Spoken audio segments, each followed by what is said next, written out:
Gloire à Dieu. Alléluia. Je vous souhaite la bienvenue encore une fois sur ce programme de TAF TV. Et je suis grandement content de savoir que vous êtes là pour écouter la parole du Seigneur. Que Dieu vous bénisse.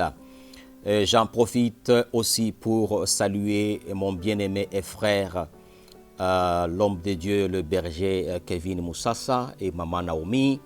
Je vous salue, je vous aime au nom de Jésus-Christ. Alléluia. Que Dieu vous bénisse.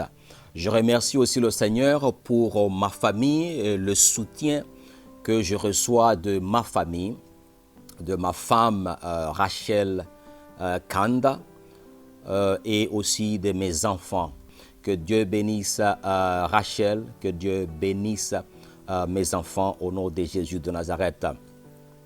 Aujourd'hui, je vais vous parler d'une bonne nouvelle. Mais avant cela, j'aimerais prier au nom de Jésus de Nazareth. Alléluia. Seigneur, je bénis ton peuple. Je bénis tout celui, Seigneur, qui me suit en ce moment au nom de Jésus. Partout, Seigneur, où cette parole va arriver, je prie à ce que, Seigneur, ta présence et l'action du Saint-Esprit fassent son œuvre au nom de Jésus de Nazareth. Que cette parole puisse produire des fruits et que cette parole amène une révélation et une bénédiction dans la vie de toute personne qui va l'écouter. C'est dans le nom de Jésus-Christ de Nazareth que j'ai ainsi prié. Amen. Je ne suis qu'un instrument entre les mains du Seigneur. Sans lui, je ne suis absolument rien. C'est par Jésus-Christ et par sa grâce que je me tiens encore une fois debout devant vous pour vous apporter ce message. Je lis dans Actes chapitre 3, le verset 1 à 10. Je lis la parole du Seigneur. Pierre et Jean montaient ensemble au temple à l'heure de la prière. C'était la 9e heure. Il y avait un homme boiteux de naissance qu'on portait et qu'on plaçait tous les jours à la porte du temple appelé la Belle. La Belle. Alléluia. Pour qui demandait l'aumône à ceux qui entraient dans le temple. Cet homme, voyant Pierre et Jean qui allaient y entrer, leur demanda l'aumône.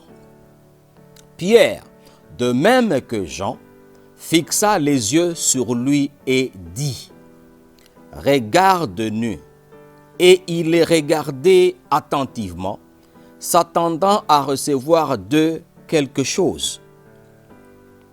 Alors Pierre lui dit, « Je n'ai ni argent, ni or, mais ce que j'ai, je te le donne. Au nom de Jésus-Christ de Nazareth, lève-toi et marche. » Et le prenant par la main droite, il le fit lever. Au même instant, ses pieds et ses chevilles devinrent fermes. Alléluia. D'un saut, il fut debout et il se mit à marcher. Il entra avec eux dans le temple, marchant, sautant et louant Dieu. Alléluia. Tout le monde le vit marchant et louant Dieu. Il reconnaissait que c'était celui qui était assis à la belle porte du temple pour demander l'aumône. Et il fut rempli d'étonnement et de surprise au sujet de ce qui lui était arrivé. Que Dieu bénisse sa parole. Alléluia. Pierre et Jean étaient deux disciples de Jésus. Mais j'aimerais dire ceci. C'était deux vrais disciples de Jésus. J'ajoute le qualificatif vrai. Vrai disciple de Jésus. Alléluia. Gloire à Dieu. Et comment était la vie de Pierre et de Jean? Ça, je vous le lis en Actes chapitre 6 et le verset 4. la Bible dit, et nous continuerons à nous appliquer à la prière et au ministère de la parole. Ça, c'était la vie des disciples de Jésus. Continuer à s'appliquer au ministère, à la prière et au ministère de la parole. Ça, c'était la vie de Pierre et de Jean. Le ministère consistait à répandre la bonne nouvelle, à répandre la parole de Dieu. La prière était nécessaire pour garder contact avec le maître de la moisson, avec le maître et propriétaire de la parole qu'on propage. On ne peut pas seulement propager la parole sans pour autant garder contact avec le maître et propriétaire de cette parole-là. Parce que le maître, c'est celui qui donne la parole, c'est celui qui la communique, c'est celui qui connaît les besoins de tout un chacun. Parce que le maître connaît toute la situation et c'est le maître qui sait quelle parole donner et à quel moment. Voilà pourquoi ils avaient le ministère de la parole et en même temps, ils continuaient dans la prière. Alléluia, que Dieu vous bénisse. Il y avait un homme qu'on amenait à l'église chaque fois. Non pas pour prier, mais cet homme est amené à l'église pour demander l'aumône. L'homme était boiteux dès sa naissance. Cette infirmité lui a donné des défis dans sa vie. Ça veut dire qu'il ne pouvait pas exercer des métiers comme tout le monde, il ne pouvait pas faire certaines activités comme tout le monde. L'infirmité faisait que, voilà, il était indépendant. Mais avec l'âge, bon, les gens pensent que maintenant, comment est-ce qu'il va survivre? Ils ont eu une idée que, voilà, nous allons prendre notre frère et on va l'amener à l'église, on va l'amener au temple. Non pas pour prier, mais on va l'amener au temple pour demander de l'aumône. Je ne sais pas quelle intention tu as quand tu vas à l'église ou bien quelle intention les gens ont quand ils vont à l'église. Mais voilà que nous avons un exemple ici. On nous montre que ce frère ici, ce monsieur, il allait au temple chaque fois. Ce n'était pas pour prier, mais c'était pour demander de l'aumône. Je ne vois aucun problème avec ça. Pourquoi? Parce que ce monsieur devrait vivre. La famille avait un défi. Les amis avaient un défi. Le monde avait un défi. Ils ont eu une idée que pour que ce monsieur survive, on va l'amener au temple. Le temple symbolise quoi? Symbolise un endroit où il y a la présence de Dieu. C'est un endroit qui appartient à Dieu. Ils l'ont emmené là-bas, ok? Pour qu'il demande l'aumône. Et la Bible dit, on le plaçait à la porte qu'on appelait la Belle. C'était une porte d'entrée et qui amenait à l'intérieur du temple. Alléluia. Il n'y avait aucun problème, lui demander l'aumône. Sûrement, les dirigeants de l'église l'ont vu. Ils se sont dit, ok, on ne peut pas le chasser, on le laisse. Il va quand même se débrouiller comme ça en demandant l'aumône. Et chaque fois quand les gens venaient aller à l'église, ils savaient que les gens ne vont pas à l'église main vide. Parce que les gens devaient donner un petit rien, une offrande, quoi que ce soit à Dieu. Et les gens amenaient l'argent avec eux. Alors, il s'est placé à l'entrée. L'entrée était appelée la Belle. Quand il s'est placé là-bas, c'est parce que les gens passaient à cet endroit. Okay? C'était un endroit stratégique pour lui, pour demander de l'aumône et aussi pour survivre. Alléluia. Et je crois qu'avec l'argent qu'il percevait, les petits sous, il s'achetait un peu de savon, hein, j'imagine, un peu de savon, un peu de sucre, un peu de ceci et de cela. Il n'y avait aucun problème. Alléluia. Gloire à Dieu. Donc le temple n'avait pas de solution autre à donner à ce monsieur que de lui accorder cette occasion de rester là à l'entrée et demander l'aumône. Donc le temple a offert une aide charitable, une charité.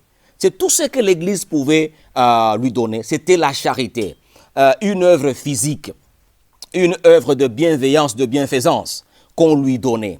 Et le monsieur a passé presque toute sa vie à cette porte-là, demandant l'argent aux fidèles qui venaient à l'église, qui allaient au temple. Alléluia. La Bible dit ceci. Alors un jour, il vit Pierre et Jean venir et il leur demanda l'aumône. Je ne sais pas si c'était la première fois qu'il voyait Pierre et Jean, je ne sais pas. Je ne sais pas si c'était la première fois aussi que Pierre et Jean voyaient l'homme, je ne sais pas. Mais une chose est vraie, Pierre et Jean avaient aussi l'habitude d'aller au temple. Alors je vous dis une chose, ok? Même après la mort de Jésus-Christ de Nazareth, les apôtres ont continué à aller au temple le sabbat, qu'on appelle régulièrement samedi. Ok? Donc, ils ont continué à aller là-bas comme tout le monde. Les apôtres n'avaient pas changé leur jour en Israël, changé leur jour de culte à un autre jour. Les apôtres allaient, comme se dit dans le livre des Actes, que comme était leur habitude, ils allaient au temple le jour de sabbat. Alléluia. C'était juste une parenthèse. Gloire à Dieu. Parce que les apôtres n'avaient aucun pouvoir militaire, politique, juridique de changer le calendrier des cultes en Israël. Ils n'avaient aucun pouvoir. Et vous comprendrez aussi qu'ils étaient même victimes de la persécution. Ils n'avaient aucun pouvoir de changer quoi que ce soit. Que Dieu vous bénisse. Alléluia. La Bible dit ceci. Et le monsieur demanda de l'aumône à Pierre et Jean.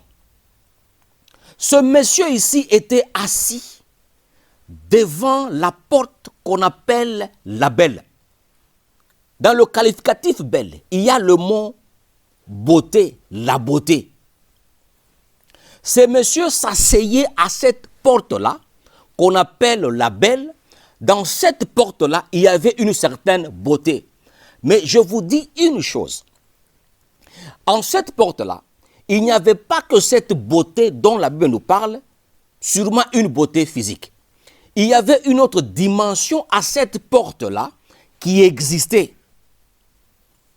Suivez-moi très bien, que Dieu vous bénisse, que Dieu te bénisse. Quand on bâtit les temples, on bâtit les autels, l'histoire là, pour adorer, c'est toujours construit et bâti en l'honneur d'une divinité. Même le temple de Jérusalem était bâti en l'honneur de Yahweh. Alors ce temple-là avait une porte qu'on appelait la belle porte. Et ce monsieur s'asseyait à cette porte-là. Écoutez, le nom de cette porte-là, qu'on a donné à cette porte-là, c'est une porte physique. Mais il y avait une connotation spirituelle à la porte qui existait. C'était, on dirait, fermé quelque part. Que Dieu vous bénisse. Je sais que le Saint-Esprit est en train de vous parler, de vous communiquer quelque chose. Au nom de Jésus de Nazareth. Et à cette porte-là, le monsieur a survécu.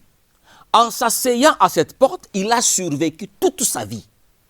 À cette porte-là, quand bien même ce monsieur n'allait pas pour prier, il a pu survivre.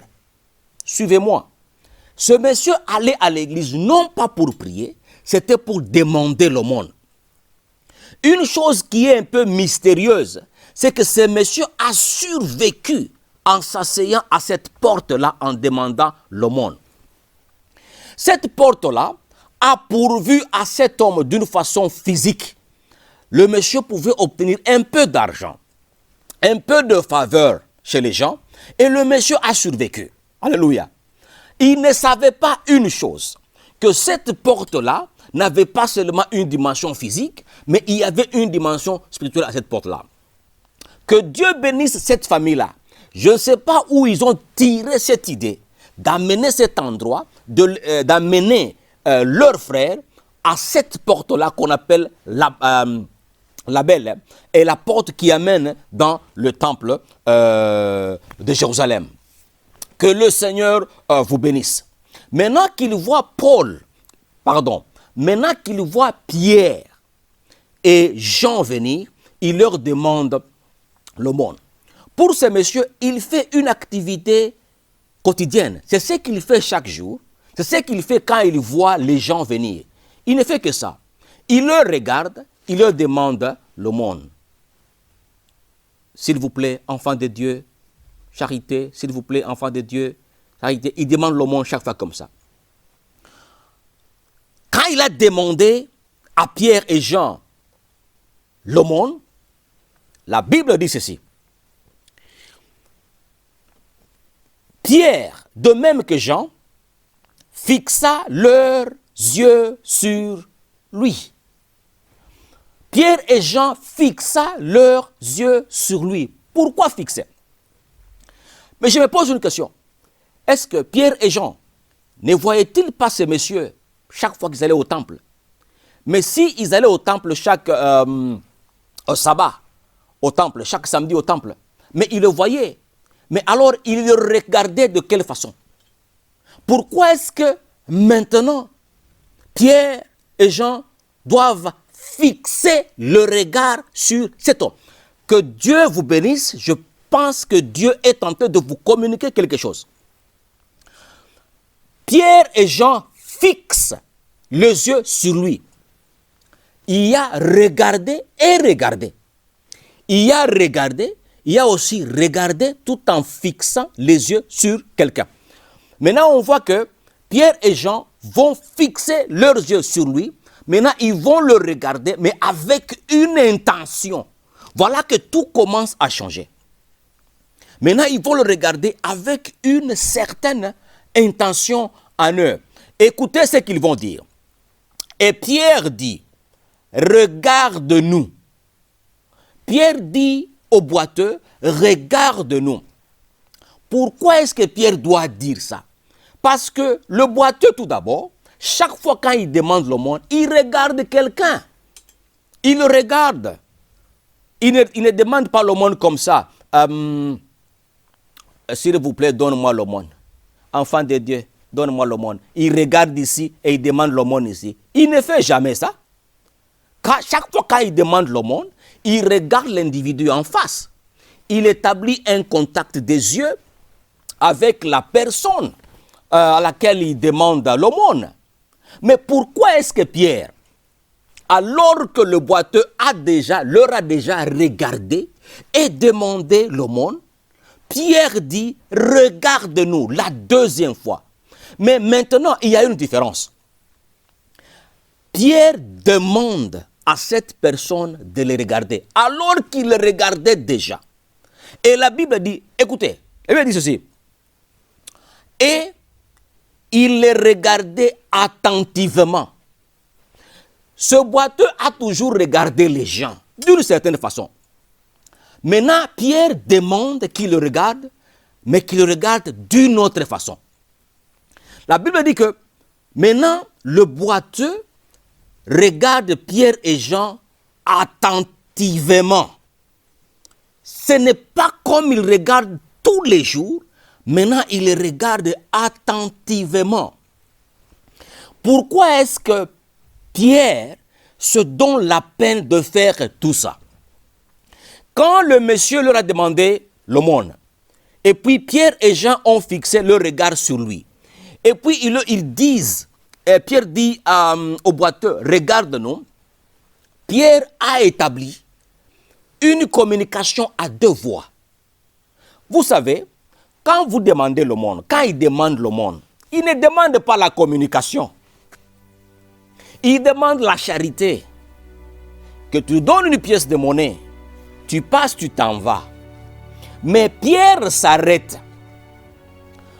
Écoutez, Pierre s'arrête à cet endroit qu'on appelle la belle. Pierre s'arrête. Physiquement, cet endroit, cette porte-là, s'appelle la belle. Il y a une certaine beauté avec cet endroit, mais cette beauté-là est cachée. Cette beauté-là n'est pas visible. Cette beauté est invisible. Cette beauté-là n'est pas physique. Cette beauté est spirituelle. Maintenant que Pierre se met debout au même endroit, il commence d'abord à établir une communication à deux voix entre lui et la personne. Quand la communication est établie, Pierre, avec l'aide du Saint-Esprit, Pierre fait descendre, manifeste maintenant la dimension spirituelle de ce qu'on appelle l'Abel. Je vous prie de suivre la deuxième partie. Que le Seigneur vous bénisse.